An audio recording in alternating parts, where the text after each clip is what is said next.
Iran Israel युद्ध के बीच प्रधानमंत्री नरेंद्र मोदी ने कतर के अमीर शेख तमीम बिन हमद अल थानी से फोन पर बात की और ट्वीट कर बताया कि भारत कतर के साथ मजबूती से खड़ा है और उसकी संप्रभुता व क्षेत्रीय अखंडता के किसी भी उल्लंघन की कड़ी निंदा करता है। पीएम मोदी पिछले 48 घंटों में 8 देशों के प्रमुखों से बात कर चुके हैं। रिपोर्ट देखिए।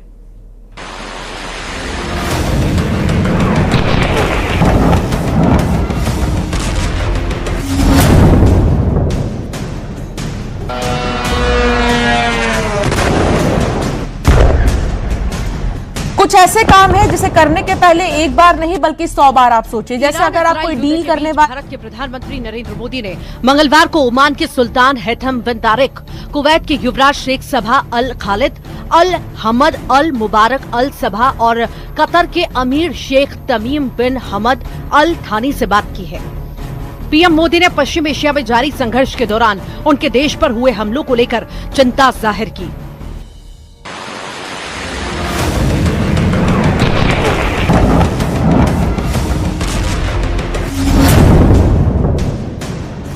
टेलीफोन पर हुई बातचीत में प्रधानमंत्री नरेंद्र मोदी ने तीनों नेताओं से वहां रह रहे भारतीय समुदाय के लोगों को कल्याण और सुरक्षा पर भी चर्चा की।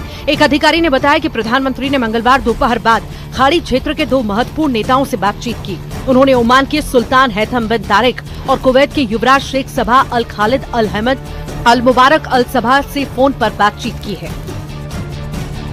बहरीन, ओमान और कुवैत के राष्ट्र प्रमुखों से बात हुई। सऊदी अरब, जॉर्डन के भी राष्ट्र प्रमुखों से बात हुई। पीएम ने इजराइल यूईए के राष्ट्रीय अध्यक्षों से बात की। पीएम ने 48 घंटे में 8 देशों के प्रमुखों से बात की। As Prime Minister Modi has spoken with various leaders, including Netanyahu, including Bahrain, I think maybe, and others who could be there, Qatar, Riyadh.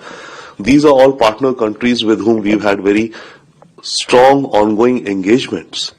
And war in this region is absolutely of not much interest to us at all. These countries will suffer economic damages, economic loss. And here we have Saudi Arabia, Arab Emirates, Qatar, who are looking to invest large amounts in India.